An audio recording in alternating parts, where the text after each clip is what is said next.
மக்களே, பேக்ரவுண்ட் பார்த்தீங்கன்னா தெரியும். இப்ப நான் எது உள்ள உட்காந்துருக்கேன் அப்டின்னா, ஃப்ரிட்ஜ் உள்ள.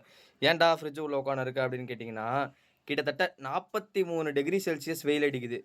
அதனால இப்ப ஃப்ரிட்ஜ் தொறந்து போட்டு உட்காந்துருக்கேன். நல்லா ஜில்லுன்னு இருக்கு. அதுக்குமே வேர்த்து ஊத்துது. ஏன்டா இப்டி உட்காந்துருக்க அப்டின்னு கேட்டீங்கன்னா, எங்க வீட்ல யாரும் ஆள் இல்ல. இப்ப என்ன யாரும் திட்ட முடியாதுல்ல. அதனால தான்.